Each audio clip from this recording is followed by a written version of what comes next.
आ देखे जरा किसमें कितना है दम।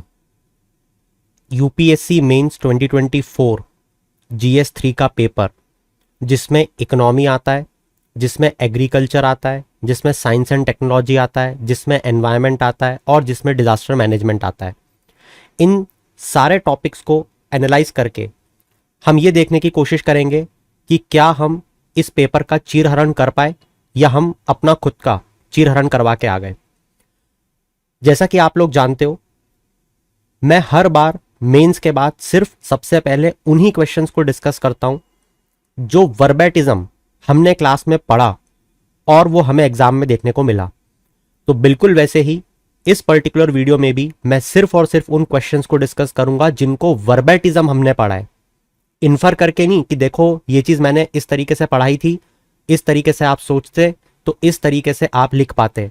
मैं बार बार आपको एक ही चीज समझाने की कोशिश कर रहा हूं।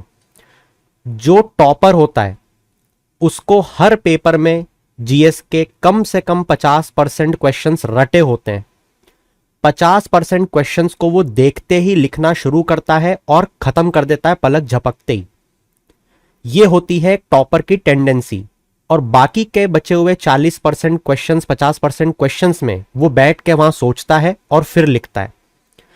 तो मैं यहां पे आप लोगों को यह बताने आया हूं कि हम लोगों ने जिस तरीके से तैयारी की थी एग्जाम होने के पहले, क्योंकि एग्जाम होने के बाद तो हर कोई शक्तिमान बन जाता है कि इसको ऐसे लिखना था, इसको वैसे लिखना था, बट समझदार वो है जिसने एग्जाम के पहले वैसे लिखने की प्रैक्टिस की हो और फिर वो एग्जाम में जाके बैठा हो।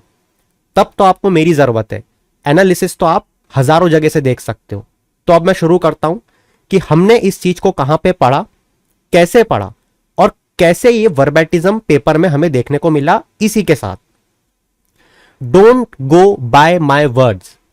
मैं आप सबको यह सजेस्ट करूंगा कि इस लेक्चर को खत्म करने के बाद आप टेलीग्राम पे जरूर विजिट करना। टेलीग्राम पे विजिट करने के दो फायदे होंगे। आपको एक चीज तो यह समझ में आएगी कि क्वालिटी कंटेंट होता क्या है। दूसरी चीज आपको समझ में आएगी कि हमने किस डेट को इन टॉपिक्स को पढ़ा था, ताकि आप यह समझ पाओ कि यूपीएससी कितने पुराने टॉपिक्स को आपसे पूछ रहा है और किस रिस्पेक्ट में पूछ रहा है। ठीक है, तो टेलीग्राम पे अगर आप इन टॉपिक्स को सर्च करोगे तो आपको सारी चीजें खुद ब खुद मिल जाएंगी। टेलीग्राम ज्वाइन कैसे करना है, नीचे डिस्क्रिप्शन में लिंक मेंशन्ड है। चलो खैर शुरू करते हैं। सबसे पहला क्वेश्चन जो बात कर रहा है public expenditure on social services. Indirectly पढ़ा था बट डायरेक्टली नहीं है, इसको स्किप करेंगे। Second question, what are the causes of persistent high food inflation in India. Multiple time हम लोग इस चीज को पढ़ चुके हैं, high food inflation in India. Comment on the effectiveness of the monetary policy of RBI to control this type of inflation. बहुत ध्यान से इस क्वेश्चन को समझना। ये जो क्वेश्चन है, ये मॉनिटरी पॉलिसी जो आरबीआई जिसके थ्रू लिक्विडिटी को कंट्रोल करती है, इन्फ्लेशन को मेंटेन करती है 2 to 6%, उसकी इफेक्टिवनेस के बारे में पूछ रहा है कि क्या ये इफेक्टिव है इसको कंट्रोल करने में। ये क्वेश्चन है। पहले क्वेश्चन को इंटरप्रेट करना सीखो। और ये इफेक्टिवनेस इसलिए जरूरी है क्योंकि मैं स्टूडेंट्स की मेंटेलिटी को जानता हूं। मैं डेली बेसिस पे इतने स्टूडेंट्स को मेंटोर करता हूं।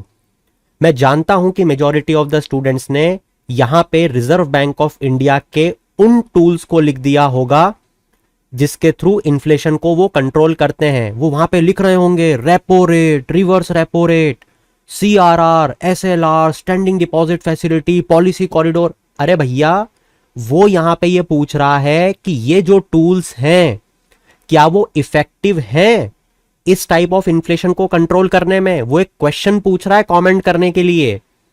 उसका जवाब है नो। सबसे पहले तो ये जवाब दो, फिर उसे ये बताओ कि ये जो टाइप ऑफ इन्फ्लेशन की बात चल रही है ये सप्लाई साइड, ये कॉस्ट पुश इन्फ्लेशन है और इस इन्फ्लेशन को रिजर्व बैंक ऑफ इंडिया इस टूल से नहीं कंट्रोल कर पाती है। अरे ये हम पढ़ते हैं ना, जो एक डिबेट चल रही है कि ये जो फूड इन्फ्लेशन है इसको हटा देना चाहिए, क्योंकि ये बहुत ज्यादा वॉलेटाइल होता है। और सिर्फ फूड नहीं, हम ये भी तो पढ़ते हैं ना कि फ्यूल का जो इन्फ्लेशन है उसको भी हटा देना चाहिए। हमने यहाँ पे बार बार इस डिबेट को देखा है, इसीलिए तो हम पढ़ते हैं ना हेडलाइन इन्फ्लेशन और कोर इन्फ्लेशन को। अगर आपने ये पूरी पिक्चर बैठा ली होती तो आप खुद समझ जाते कि आपको यहाँ पे कौन कौन से कीवर्ड लिखना है। कमेंट में नो लिखना है, cost push demand pull inflation समझाना है, ये किस टाइप का है, सप्लाई शॉक लगने के कारण वोलेटिलिटी आती है, बहुत वोलेटाइल प्रोडक्ट है। और आखिरी में आपको ये बताना है कि ये क्या कॉजेज हैं जिससे लगातार फूड इन्फ्लेशन इतना ज्यादा बना हुआ है, इसके क्या कॉजेज हैं। अब यहां पे आएगा करंट अफेयर्स का पार्ट। अब मैं आपको ये दिखाता हूं कि जो मेरा स्टूडेंट है उसने इस पर्टिकुलर क्लॉज में क्या लिखा होगा जो उससे बाकी स्टूडेंट से अलग बनाता है। उसने यहां पे मेंशन किया होगा एमएसपी के बारे में सबसे पहले, फिर उसने मेंशन किया होगा कि इनपुट कॉस्ट जो है वो बहुत ज्यादा बढ़ी हुई आ रही है। उसने मेंशन किया होगा ब्लैक ग्रेन इनिशिएटिव के बारे में, मतलब कि उसे रशिया यूक्रेन क्राइसिस से कंपेयर करके कि किस तरीके से जियोपॉलिटिकल लेवल पे जो डिस्टरबेंसेस क्रिएट हुए हैं उस कारण से इंपोर्ट के प्राइसेस बढ़ गए हैं और उस कारण से हमें ये फूड इन्फ्लेशन देखने को मिल रहा है। उसने मेंशन किया होगा जो रेनफॉल पैटर्न में लगातार चेंजेस हमें देखने को मिल रहे हैं, हीट वेव्स देखने को मिल रही हैं, south west monsoon, El Nino La Nina को कनेक्ट करते हुए उसने एनवायरमेंटल पर्सपेक्टिव बताया होगा। उसने बताया होगा अबाउट द राइजिंग डिमांड। उसने बताया होगा कि इंपोर्ट बढ़ने के कारण हमारा जो फूड इन्फ्लेशन है वो बढ़ रहा है। जब ये सारे कॉजेज मेरे स्टूडेंट ने मेंशन किए होंगे, जब ये आंसर कंप्लीट होता है। अब हमने इस टॉपिक को कैसे कैसे पढ़ा है मैं आपको वो बताता हूं। तो देखो, हम लोगों ने इस टॉपिक को basics of economy and inflation module में पढ़ा है। हमने यहां पे देखा था headline inflation, food inflation, core inflation. जब हम इस ग्राफ को ड्रॉ करते हैं, देखो जब मैं आपको बार बार ये बोलता हूं ना कि ये ग्राफ क्यों इंपॉर्टेंट है, ये इसलिए इंपॉर्टेंट बन जाता है। अब जो एक सीरियस स्टूडेंट है, पता है उसने एग्जाम में क्या किया होगा, उसने एक ग्राफ बनाया होगा, एक्स एक्सिस पे ईयर्स लिखा होगा, वाई एक्सिस पे इन्फ्लेशन का रेट लिखा होगा और यहां पे बताया होगा फूड इन्फ्लेशन का कि मैं ग्राफ ड्रॉ कर रहा हूं, और फिर उसने फूड इन्फ्लेशन को ऐसे ड्रॉ करके दिखाया होगा। सिर्फ आप इमेजिन करके ये देखो कि अगर किसी स्टूडेंट ने ये प्रैक्टिस एक्चुअली में की है एग्जाम में तो उसे ज्यादा नंबर मिलेंगे या नहीं, ये आप खुद सोचो, ये मैं आपके ऊपर छोड़ता हूं। इसी के साथ साथ जो मैंने आप लोगों के लिए इस इन्फ्लेशन को ड्रॉ किया था, जहां पे कंपैरिजन फॉर्मेट में बार बार आप लोगों को एक ही चीज बताई थी कि हेडलाइन कोर और रिफाइन कोर को बहुत अच्छे से मेंशन करके आना। अगर आपने इस चार्ट को हल्के से में भी शोकेस कर दिया होता कि यहां पे कोर इन्फ्लेशन और रिफाइंड कोर इन्फ्लेशन पे ध्यान देने की बात की जा रही है, इसको हटाने की बात की जा रही है, जिसपे अभी इन्फ्लेशन को कंट्रोल करती है आरबीआई, तो आप खुद सोच के देखो कि आपके आंसर में कैसी टेक्निकलिटी उसे देखने को मिलती। और रही बात जो मैं आपको हर बार कहता हूं कि प्रीलिम्स के question are turning into the mains question and vice versa is also true. यहां पे हमने यूपीएससी प्रीलिम्स 2020 के क्वेश्चन को अगर बार बार सॉल्व किया है, जहां पे हमने वेटेज के बारे में बात की है सीपीआई डब्ल्यूपीआई में, याद होगा आपको। तो यहां पे जब ये वेटेज की हम लोग बात करते हैं तो हमें यहां पे समझ में आता है क्या कि फूड आइटम के प्राइसेस वेरी करने से सीपीआई पे ज्यादा फर्क पड़ता है या डब्ल्यूपीआई पे, बताना चैट सेक्शन में। और हमारी रिजर्व बैंक ऑफ इंडिया जो है वो इन दोनों में से किसको कंट्रोल करती है। अगर आपने ये चीज पकड़ ली होती और अपने आंसर में मेंशन कर दी होती तो अब आप खुद सोचो कि आप कहां पे स्टैंड कर रहे होते। तो ये छोटा सा डिस्क्रिप्शन था मेरी तरफ से इस पर्टिकुलर क्वेश्चन में बताने के लिए। बहुत चीजें हैं but there are many questions to discuss. चलता हूं मैं आपको नेक्स्ट क्वेश्चन पे लेके। नेक्स्ट क्वेश्चन बात कर रहा है दोस्तों, मेरिट और डीमेरिट बताओ 4 लेबर कोड्स की। मैं ये मानता हूं कि अगर कोई भी एक एस्पिरेंट है जो सीरियस है, ऐसा हो ही नहीं सकता कि उसको ये क्वेश्चन रटाना हो। सिर्फ मेरा से पढ़ा वाला स्टूडेंट नहीं, हर स्टूडेंट, ये क्वेश्चन तो हर किसी से बनना ही चाहिए। ये जो पर्टिकुलर टॉपिक है इसे हमने अनएम्प्लॉयमेंट के टॉपिक को, जो कि HRD module under Indian economy course पढ़ा जाता है, हमने इसे पढ़ा है। जब हम इस अनएम्प्लॉयमेंट के टॉपिक को पढ़ते हैं तो हम बहुत से data sets, types of unemployment, बहुत सारी चीजों को पढ़ते हैं और आखिरी में आ जाते हैं हम हमारे लेबर कोड्स पे। अब यूपीएससी अलग अलग तरीके से क्वेश्चन पूछ रही है। खैर मैं बताना तो नहीं चाह रहा था, बट फिर भी एक बार जल्दी से रिकैप करवा देता हूं। जैसे वो permanent employ, casual employ, fix term employ, contract employ, इनमें क्या डिफरेंस होता है, ऐसे क्वेश्चन प्रीवियस ईयर में पूछ चुका है। अब अगर आप ध्यान से देखोगे तो देखो एक एक कोड के बारे में, जैसे कोड ऑन इंडस्ट्रियल रिलेशन, इस कोड के साथ क्या इशू है भैया। कोड ऑन सोशल सिक्योरिटी, इस कोड के साथ क्या इशू है भैया। कोड ऑन वेजेस, इसके साथ क्या इशू है। ये सारे जब कोड्स को हमने पढ़ा था तो हमने इसको पढ़ा ही इसी तरीके से था कि इनके साथ क्या इश्यूज हैं और इनके क्या बेनिफिट्स हैं, क्योंकि ये एक बहुत ही नोन क्वेश्चन था। तो ये मेरिट और डीमेरिट का डायरेक्ट क्वेश्चन है विदाउट एनी सेकंड थॉट, ठीक है। इसके बाद नेक्स्ट जो क्वेश्चन है, it is with regard to the technology जो लगाई गई है on collection of toll highways. अब मुझे बताने की शायद जरूरत नहीं है कि हाईवे पे कौन सी टेक्नोलॉजी लगाई गई है ना, ये आप सबको आता ही होगा। तो ये जो पर्टिकुलर टॉपिक है इसको आप सर्च करो, सिर्फ इसका नाम डालना, 1 मिनट में आपको इस पे यूट्यूब पे वीडियो मिल जाएगा, बुद्धि आईएएस टाइप कर देना, ठीक है। ये क्वेश्चन टेक्नोलॉजी का है और ये क्वेश्चन तो सबने ही लिखा होगा, ठीक है, कि इससे सीमलेस कनेक्टिविटी होगी, जो फ्यूल कंजम्पशन है वो कम होता होगा, जो बाउंड्री पे इंटरस्टेट बॉर्डर्स पे रोका जाता था, सॉरी जो टोल्स पे रोका जाता था वो नहीं रुकेगी गाड़ियां, इस तरीके से, ठीक है। तो ये सारे बेनिफिट्स हैं, तो ये स्टूडेंट ने बना के लिख ही दिया होगा आंसर, मैं मान के चल रहा हूं, ठीक है। नेक्स्ट क्वेश्चन पढ़ो। नेक्स्ट क्वेश्चन है रीजनल एयर कनेक्टिविटी। ये उड़ान स्कीम का क्वेश्चन है। क्या है उड़ान स्कीम। उड़े देश का आम नागरिक, हवा उड़ा दी अगर पढ़ाई नहीं की तो।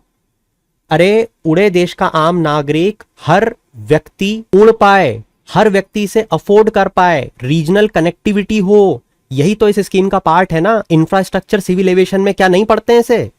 तो दोस्तों आपकी जानकारी के लिए बता दूं कि सिर्फ उड़ान स्कीम ही नहीं, इसको तो हमने पढ़ा ही है, हमने तो इसके फेजेस के बारे में भी पढ़ा है। फेज 1 क्या था, फेज 2 क्या है, फेज 3 और फेज 4, समझ रहे हो। इसके बाद हमने ये भी पढ़ा है कि इसके फीचर्स क्या हैं, जैसे fair price regional connectivity scheme में कम होगी, वायबिलिटी गैप फंडिंग के बारे में, और no frill airport development tier 2 tier 3 cities में, कोई पैसा नहीं, कोई चार्ज नहीं। ये लॉन्च हुई थी 2016 में by the ministry of civil aviation. ये इंफ्रास्ट्रक्चर का पार्ट है। ये हमने कहां पढ़ा है, ये हमने सिविल एविएशन के टॉपिक में पढ़ा है। ये रहा सिविल एविएशन का टॉपिक। सिविल एविएशन में दुनिया का कोई भी क्वेश्चन आ जाए, ये रहे पूरे फैक्चुअल डाटा 6 पॉइंट में। ये रही सिविल एविएशन की हिस्ट्री, जहां पे प्रीलिम्स में क्वेश्चन पूछा था टाटा सन्स ने टाटा एयरलाइन एयर इंडिया के बारे में, आपको याद ही होगा जो टाइमलाइन पे क्वेश्चन पूछा था, राइट। ये रहे लेजिस्लेटिव फ्रेमवर्क, ये रहे रेगुलेटर जो सिविल एविएशन को रेगुलेट करते हैं, airport authority of India, DGCA, BCS और एरा। ये रहे इंटरनेशनल कन्वेंशन, जिसमें सबसे इंपॉर्टेंट है शिकागो कन्वेंशन, मल्टीपल टाइम बता चुका हूं, multiple time. Civil aviation industry में कौन कौन से चैलेंजेस हैं। अब अगर मान लो ये क्वेश्चन आ जाता, क्या लिखते, sale and lease back agreement, इसमें क्या प्रॉब्लम है। हैवी लीवरेज इंडस्ट्री है, फ्यूल के बारे में लिखना था, बताओ इसमें कौन सा स्पेशलाइज फ्यूल यूज होता है। Competition and tariff war, untapped market, infrastructure problem, बस ये हो गया आपका आंसर। कुछ भी पूछ लें, अगर आपके पास नोट्स फॉर्मेट में चीजें अवेलेबल हैं, दुनिया की कोई ताकत आपको नहीं हिला सकती। ये मैं आपको बता रहा हूं, the power of short notes and the power of sincere preparation and consistent efforts which we made throughout the year. ये कोई हवाबाजी नहीं है कि 4 दिन में उठे और पढ़ाई कर ली और ऐसे नोट्स बन गए। ये पूरे साल मेहनत करना पड़ती है, मुझे भी, जब जाके एंड में मैं रिजल्ट निकाल पाता हूं। के बाद में बात करेंगे साइंस एंड टेक्नोलॉजी के पार्ट पे। साइंस एंड टेक्नोलॉजी में सबसे पहला क्वेश्चन वो पूछता है, व्हाट आर एस्टेरॉइड, क्या होते हैं ये एस्टेरॉइड। मजे की बात ये है, सिर्फ और सिर्फ 2 दिन पहले, शायद 4 दिन, मैंने एक कॉन्सेप्ट को डिस्कस किया था जिसका नाम है मिनी मून। जाके सर्च करो यूट्यूब पे, मिनी मून बुद्धि आईएएस, समझ में आएगा मैं ऐसा क्यों बोल रहा हूं। वहां पे भी इस एस्टेरॉइड के बारे में बताया था, क्या होते हैं, क्यों इंपॉर्टेंट हैं, क्यों साइंटिस्ट इसके पीछे पड़े हैं। रिसेंट में एक खबर फैल गई थी कि टकरा सकता है एस्टेरॉइड अर्थ से और लाइफ एक्सटिंक्ट हो सकती है, जैसे डायनासोर्स चले गए। तो क्या स्ट्रेटजीज जो हमने डेवलप करी हैं इस कैटास्ट्रॉफी से बचने के लिए, इसरो भी मिशंस को प्लान कर रहा है। मल्टीपल टाइम न्यूज़पेपर में हमने ये पढ़ा। इसका स्पेसिफिक आंसर आपको कहां पे देखने को मिलेगा, वहां पे लेके चलता हूं। बोलो अपने साइंस एंड टेक्नोलॉजी मॉड्यूल को निकालो इस टॉपिक को, डबल एस्टेरॉइड रीडायरेक्शन टेस्ट, जहां पे मैंने आपको इस डायग्राम के फॉर्म में समझाया था कि किस तरीके से एस्टेरॉइड आएगा, यहां पे हम उसकी डायरेक्शन चेंज करेंगे। क्या है ये प्रोजेक्ट, क्या मिशन है इस प्रोजेक्ट का, ये हमने यहां पे डिस्कस किया था। मैंने आप लोगों को बताया था कि अगर क्वेश्चन आता है तो कॉमेट, एस्टेरॉइड, मीटियोरॉइड, मीटियोर और मीटियोराइड में डिफरेंस आपको पता होना चाहिए। आपको स्पेसिफिकली पता होना चाहिए किस जोन में ये एस्टेरॉइड मिलते हैं। वहां पे ऐसा नहीं कि बेवकूफों से सोच रहे हैं मार्स और जुपिटर लगाऊं कि प्लूटो लगाऊं कि क्या लगाऊं। आपको एग्जैक्टली पता होना चाहिए कौन कौन सी ऐसी मेथड्स हैं जिससे हम एस्टेरॉइड का ऑर्बिट चेंज कर सकते हैं। ये उसका जवाब है और इसको हमने एक्सप्लेन भी किया। अगर आप ये चीजें पहले से करके गए हो तो अब आप ये खुद सोचो कि क्या आप इस क्वेश्चन का जवाब देने में सक्षम होते। मेरे हर स्टूडेंट ने इस क्वेश्चन को फोड़ डाला।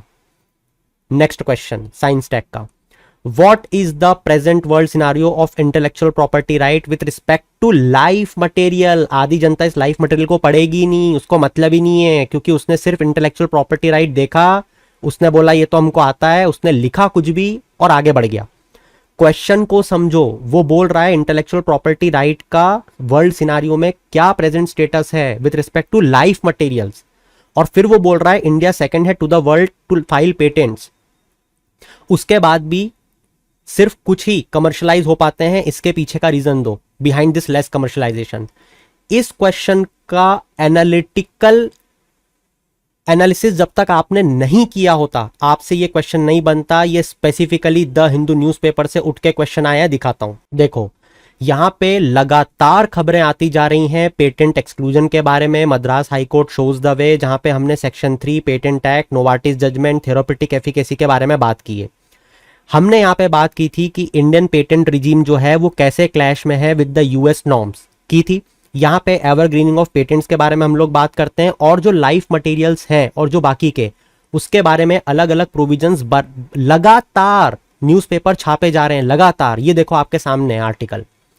इसके बाद हमने यहाँ पे, क्योंकि आर्टिकल इंपॉर्टेंट था, तो आईपीआर के बारे में पढ़ा। हमने यहाँ पे देखा इससे जुड़ी हुई कौन कौन सी संस्थाएं हैं, कहाँ कहाँ पे लोकेटेड हैं, क्योंकि ये भी अगर एक स्टूडेंट ड्रॉ करके आता तो उसके एक्स्ट्रा एडवांटेज हमेशा रहता है। क्लियर?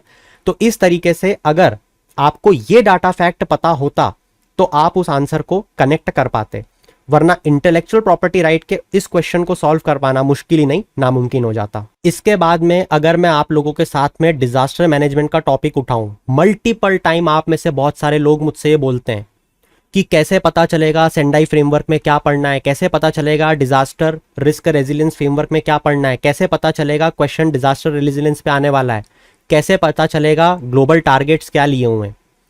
मल्टीपल टाइम जब भी फ्लड लाइक सिचुएशन आती है, भले ही वो अर्बन एरिया में, क्योंकि अर्बन एरिया में चेन्नई हो, न्यूज में रहता है, जो कि इमर्जिंग क्लाइमेट इंड्यूस्ड डिजास्टर बोल रहे हैं। क्या कॉज है इस डिजास्टर का, कुछ एग्जाम्पल दो ऐसे लास्ट 2 डेकेड में, राइट? और कौन से पॉलिसी और फ्रेमवर्क है भारत में टैकलिंग सच फ्लड। डिजास्टर मैनेजमेंट का दुनिया का कोई भी क्वेश्चन आ जाए, दुनिया का कोई भी क्वेश्चन, सिर्फ और सिर्फ अगर आपके पास शॉर्ट नोट्स हैं, आप किसी भी क्वेश्चन को फोड़ दोगे। सबसे पहले मैं आपको एक बहुत क्रिस्प नोट दिखाता हूं जहां पे डिजास्टर मैनेजमेंट को मैंने कैसे समझाया। ये देखो, before crisis, during crisis, post crisis, कौन कौन से एलिमेंट्स हैं। Risk reduction, quick response, recovery. समझ में आ गया रिस्क रिडक्शन का? यहां से ये पॉइंट पूरे उठा के डालने थे। ठीक है, रुको अभी, जाओ मत। ये रहे क्लासिफिकेशन, नेचुरल है, मैन मेड है। ठीक है, फिर यहां पे मीनिंग ऑफ डिजास्टर क्या होता है, कैसे इसकी फंक्शनिंग होती है, human, material, economy, environment. Clear? Disaster management में किन किन चीजों को करना होता है, मीनिंग इसका, एजेंसीज, क्लासिफिकेशन, सारी चीजें, इंपैक्ट, ये सब करवाया हुआ है। ठीक है, अब देखो यहां पे प्लानिंग, ऑर्गेनाइजेशन, कोऑर्डिनेशन, इंप्लीमेंटेशन। सबसे पहले इसकी डेफिनेशन पे काम किया। वर्स्ट डिजास्टर इंडिया में देखो यहां पे लिखे हुए हैं। ठीक है, वल्नरेबिलिटी प्रोफाइल लिखी हुई है पूरे भारत में, कितना area, land area prone to flood है, रिवर इरोजन है, रटना है ना। कौन कौन सी एजेंसीज इन्वॉल्व है, नेशनल, स्टेट। ठीक है, ये सारी चीजें। गवर्नमेंट के कौन कौन से इनिशिएटिव्स है, देखो Sendai framework for disaster risk reduction, ये देखो Sendai framework for disaster risk reduction. Verbatimism question है, वर्बैटिज्म। अब वो सेंडाई पूछ ले, योगो पूछ ले, United nation office for disaster risk reduction पूछ ले, वो कुछ भी पूछ ले, हम तैयार हैं। पूछ, तेरे को क्या पूछना है, तेरी क्षमता कितनी है, हम तो पढ़ के आए। और सिर्फ यही नहीं, यहां पे आपको स्पेसिफिकली नोट्स भी दिए हुए हैं डिजास्टर मैनेजमेंट के। क्यों दिए थे? जब लैंड सब्सिडेंस जोशीमठ में पड़ा था, बार बार बता रहा हूं, या तो ग्लेशियर लेक आउटबर्स्ट फ्लड पे आएगा या फ्लड्स इन इंडिया पे आएगा। 50 बार बता चुका हूं मेंस में, फ्रीक्वेंसी ऑफ अर्बन फ्लड पे, major cities of India flood पे, इतने क्वेश्चन फ्लडिंग पे ऑलरेडी यूपीएससी पूछ चुका है। ऑलरेडी आपको यूपीएससी पहले पूछ चुका है कि स्मार्ट सिटी स्मार्ट वन होने के बाद भी हैदराबाद पुणे जैसी सिटीज में जो मिलियन सिटीज हैं, इतने लोग रहते हैं यहाँ पे, उसके बाद भी यहाँ पे फ्लड आ रही है। बताओ क्या कारण है। ये फैक्ट शीट अगर आपके पास होती तो क्या आप इस क्वेश्चन को सॉल्व कर पाते। ये रही डिजास्टर मैनेजमेंट का हर वो basic point. Disaster management, disaster hazard, इनमें क्या डिफरेंस होता है, कितने फेजेस होते हैं, हर चीज आपके सामने, बस आपको वहां पे उतारना था। ये होती है तैयारी। एनवायरमेंट, एनवायरमेंट की अगर मैं बात करूं, एनवायरमेंटल इंपैक्ट असेसमेंट पे क्वेश्चन है, मगर यहां पे एक पॉइंट एक्स्ट्रा है, वो है नॉन गवर्नमेंटल ऑर्गेनाइजेशन और एक्टिविस्ट ने क्या रोल प्ले किया इन इन्फ्लुएंसिंग ईआईए। दबाव बनाने का काम करते हैं ना, प्रेशर ग्रुप की तरह काम करते हैं ना। बस इतनी बेसिक बात अगर आप समझ जाते तो पूरा क्वेश्चन क्या लिखना था, लिखना था एनवायरमेंटल इंपैक्ट असेसमेंट पे। अभी तक हजारों लोग इस वीडियो को देख चुके हैं ऑन एनवायरमेंटल इंपैक्ट असेसमेंट, हजारों लोग। सिर्फ यूट्यूब पे टाइप करके देखो EIA बुद्धि IAS, आपको स्पेसिफिकली यहां पे बताया हुआ है एनवायरमेंटल इंपैक्ट असेसमेंट क्या होता है।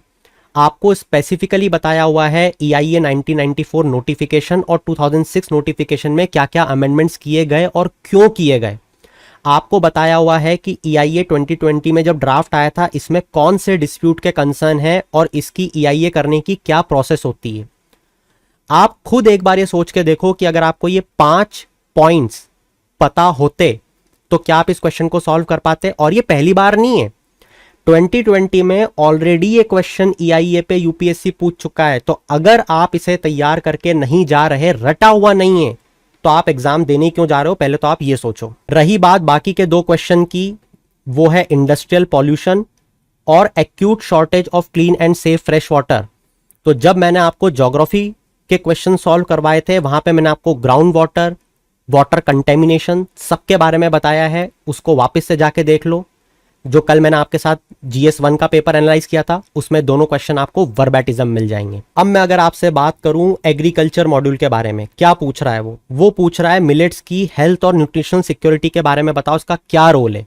मिलेट्स पे एक क्वेश्चन पिछले साल भी कंफर्म आना था, नहीं आया, वो यूपीएससी है। इस साल आ गया, आना ही चाहिए था, आना चाहिए था, क्योंकि यहां पे कहां गया इंटरनेशनल ईयर ऑफ मिलेट, ये रहा। नेशनल ईयर ऑफ मिलेट था 2018 और इंटरनेशनल ईयर ऑफ मिलेट था 2023। ये क्वेश्चन आ गया मल्टीपल टाइम। मैंने आपको बोला था सिर्फ इस 2 पेज को रट लेना, इंटरनेशनल ईयर ऑफ मिलेट वाले, सिर्फ इन 2 पेज को अगर आपने ये रट लिए होते, आप वर्बैटिज्म अपने क्वेश्चन को लिख के आते। वर्बैटिज्म स्पेसिफिकली देखो, यहां पे मैंने मेंशन किया हुआ है क्या एडवांटेज है मिलेट्स के ओवर व्हीट राइस। अगर आपके आंसर में ऐसे टेक्निकल पॉइंट नहीं है, जैसे अमीनो एसिड प्रोफाइल, जैसे ग्लाइकमिक एसिड, जैसे ब्लड शुगर लेवल को राइज नहीं करवाता टू फास्ट, ये अगर एडवांटेजेस आपके आंसर में लिखे हुए हैं, तो अब आप ये खुद सोचो कि आप अपने कॉम्पिटिटर से कितना आगे हो। ये अब आपके ऊपर है, आप खुद सोचो, ठीक है। तो कहने का ये मतलब है कि टॉपिक सब हमारे सामने होते हैं मेंस के, ये सबसे बढ़िया बात होती है मेंस की, बशर्त है आप उनको ध्यान से देख रहे हो और ध्यान से पढ़ रहे हो। अगर आपने ये चीजें पढ़ी हैं तो आप इस क्वेश्चन का आंसर कर पाते हैं। अगले अगर मैं कुछ क्वेश्चंस उठाऊं एग्रीकल्चर के, तो जैसे यहाँ पे बफर स्टॉक का क्वेश्चन दिया है for stabilising agricultural prices in India, ये हर बच्चे को आता है, इसमें कोई बड़ी बात नहीं है। ये हो गया, पीडीएस हो गया, फूड सिक्योरिटी, इस पे एक क्वेश्चन आना है, वो डेल श्योर होता है, डेल श्योर। इसको हमने कहां पे पढ़ा है, इसको हमने ये पब्लिक डिस्ट्रीब्यूशन सिस्टम जब हम पढ़ते हैं, जब इसमें हम पढ़ते हैं क्या इसका ऑब्जेक्टिव है, the one of the objective of PDS is buffer stocks to maintain buffer stock when the food grain are used at the time of emergency. ये आपके सामने इस पूरे पीडीएस को मैंने इतने डायग्रामेटिक फॉर्मेट में आपको समझाया हुआ है। तो अगर आप इस बफर स्टॉक के आंसर को लिख रहे हो और आपने अगर इस एक पेज के माइंड मैप पीडीएस को पढ़ा हुआ है, दुनिया की कोई ताकत आपसे क्वेश्चन गलत नहीं करवा सकती। अब अगली बार हो सकता है कि आप लोगों से क्रूड ऑयल के बारे में बफर स्टॉक पे पूछ लिया जाए, जिससे स्ट्रेटेजिक कम बफर स्टॉक कहते हैं, तो हम हिलेंगे थोड़ी, हमको हर तरीके का बफर स्टॉक पता है कि क्या होता है। फूड ग्रेन पूछ ले, चाहे ऑयल रिजर्व पूछ ले, पूछ क्या पूछना है, हम तो सारी चीजें पढ़ के आए, समझ रहे हो। तो अगर आप इस तरीके से पढ़ोगे तो कोई भी क्वेश्चन आएगा ना तो आप हिलोगे नहीं। तो ये पीडीएस और फूड सिक्योरिटी से क्वेश्चन वर्बैटिज्म सॉल्व हो रहा है। अब ये जो क्वेश्चन है ना दोस्तों लैंड रिफॉर्म्स पे, इसको मैं कहूंगा 50-50। मैं ऐसा क्यों बोल रहा हूं, अच्छा पहले मैं आपको दिखा देता हूं एक चीज। लैंड रिफॉर्म्स को हमने किस तरीके से पढ़ा है, ये देखो यहां पे हमने लैंड रिफॉर्म्स को कवर किया था, है ना। लैंड रिफॉर्म्स के कितने कंपोनेंट्स होते हैं, abolition of zamindari, tenancy reform, सब पढ़ा हुआ है, सभी पढ़ते हैं, ये कोई बड़ी बात नहीं है। डिजिटाइजेशन ऑफ लैंड रिकॉर्ड भी पढ़ा है हमने, स्वामित्व स्कीम के बारे में, एक्सेट्रा एक्सेट्रा, है ना, सारी चीजें पढ़ी हुई हैं।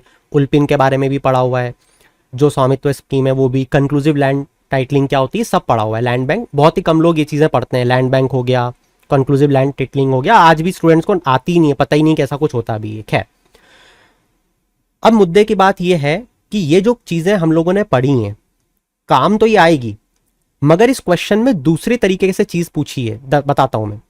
यहां पे वो पूछ रहा है कि वो फैक्टर्स बताओ which are responsible for the successful implementation. जब एज एन एस्पिरेंट हम इस टॉपिक को पढ़ते हैं तो हम ये पढ़ते हैं कि लैंड रिफॉर्म क्या होता है, हम ये पढ़ते हैं कि इसको इंप्लीमेंट करने में क्या चैलेंजेस आए, हम ये पढ़ते हैं कि ये पूरी तरीके से सक्सेसफुल क्यों नहीं हो पाया। यहां पे ये पूछ रहा है कि इसके सक्सेसफुल इंप्लीमेंटेशन के पीछे कौन से फैक्टर्स रिस्पॉन्सिबल हैं वो बताओ। तो मैं इनफैक्ट ये बोलूंगा कि आप ये मान के चलो कि अगर आपने लैंड रिफॉर्म मेरे साथ पढ़ा भी है तब भी आपको इस क्वेश्चन को सॉल्व करने में 50% दिमाग खुद का लगाना पड़ता। ये वर्बैटिज्म क्वेश्चन नहीं है। अब वहां पे आपको इसका आंसर बैठ के बनाना पड़ता। जैसे एग्जांपल के तौर पे कुछ स्टूडेंट ने लिखा होगा कि स्टेट गवर्नमेंट ने कितना सपोर्ट किया सेंट्रल गवर्नमेंट को, क्योंकि सेंट्रल गवर्नमेंट की स्कीम थी पूरी, उस पर ये निर्भर करा। फिर कितने बेटर मैनर में जो फ्रेमवर्क बनाया गया था रूल्स एंड रेगुलेशंस का, वो फ्रेमवर्क कितना अच्छा था। ऐसे बना के पॉइंट्स वहां पे लिखने पड़े होंगे स्टूडेंट को। अभी तो देखो मैं आपको पढ़ के इसके 10 पॉइंट बता दूंगा, बट वहां पे क्या लिखा होगा मैं आपको वो सोच के बता रहा हूं, क्योंकि हर पेपर को मैं खुद देता हूं एनालाइज करने के पहले, समझ गए। तो ये जो क्वेश्चन है इस पे मैं नहीं बोलूंगा कि वर्बैटिज्म है, और ये वाला जो क्वेश्चन है ये जनरलाइज्ड है इरिगेशन सिस्टम पे, ठीक है।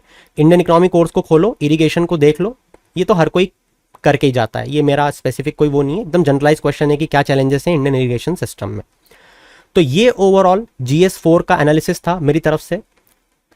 उम्मीद करूंगा कि जिन मेरे स्टूडेंट्स के लिए मैंने वीडियो को रिकॉर्ड किया है उनको ये चीज समझ में आई होगी कि हम किस तरीके से जब साल भर इस एग्जाम की शिद्दत से तैयारी करते हैं तो रिजल्ट निकलते हैं।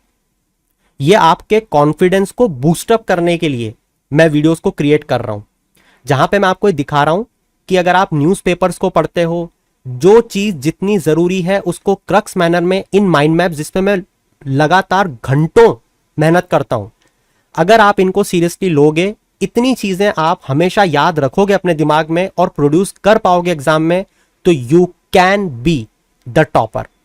That's it from my side for this particular analysis. We need to soon then keep shining. Have a good day.